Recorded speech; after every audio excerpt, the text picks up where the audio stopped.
बिस्मिल्लाहिर्रहमानिर्रहीम। अस्सलाम वालेकुम नाजरीन, कैसे हैं आप? उम्मीद करती हूँ आप बिल्कुल ठीक ठाक खैरियत के साथ होंगे।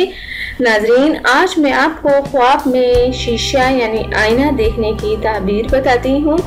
हज़रत इब्न सीरी रहमतुल्लाह अलैह ने फरमाया है कि ख्वाब में आईना देखना विलायत और मर्तबा है, और अगर देखें कि इसके पास आईना है या किसी ने इसको दिया है तो दलील है कि आईना की बड़ाई के अंदाजे पर कदर और मर्तबा, विलायत और नेमत पाएगा। और अगर देखें कि किसी को आईना दिया है तो ये दलील है कि अपना माल व मता किसी के सामने पेश करेगा।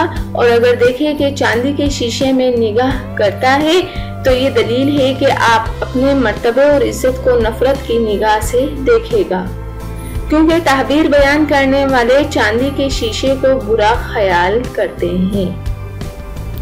हज़रत करमानी रहमतुल्लाह अलैह ने फरमाया है कि अगर कोई शख्स ख्वाब में लोहे के शीशे को देखे तो दलील है कि अगर इसकी औरत हामला है तो लड़का पैदा होगा, सब बातों में बाप की मुशाबा होगा।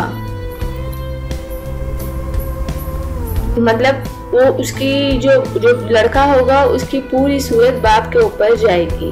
और अगर यही ख्वाब औरत हामला देखे तो लड़की पैदा होगी जो सब तरह से अपनी माँ जैसी होगी। और अगर औरत हामला नहीं है तो इसका शौहर इसको तलाक देकर दूसरी औरत करेगा और वो औरत दूसरा शौहर करेगी। और अगर लड़का ख्वाब में शीशा देखे तो दलील है कि इसका और भाई पैदा होगा। और अगर लड़की ने शीशा देखा है तो दलील है कि इसकी और हमशीरा आएगी। और हाकिम या बादशाह शीशा देखे तो माजूल होगा और हुकूमत इसके हाथ से निकलकर किसी और को मिलेगी और जो इसका जाय नशीन हो जाएगा। हज़रत जाबिर बिन मगरिबी रहमतुल्लाह अलैह ने फरमाया है कि ख्वाब में आईना देखना 6 वजह पर है। पहला है औरत, दूसरा है जाह फरमा, तीसरा है यार दोस्त, और चौथा है शरीक, और पांचवा है कार रोशन।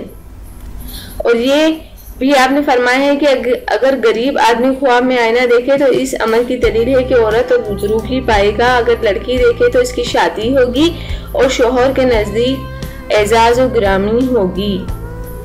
और अगर ख्वाब में देखे कि इसको किसी मजहूल आदमी ने शीशा दिया है तो इस अमल की दलील है कि गायब दोस्त को देखकर खुश होगा। नाज़रीन, ये ख्वाब में शीशा देखने की ताबीर उम्मीद करती हूँ आपको समझ आ गई होगी। जाने से पहले सिर्फ इतना ही कहूँगी, मेरे चैनल को ज़रूर सब्सक्राइब कर दिया करें और मेरी वीडियोस अगर आपको पसंद आती है तो दूसरों तक ज़रूर शेयर कर दिया करें। थैंक यू, अल्लाह हाफिज़। मिलते हैं नेक्स्ट वीडियो में।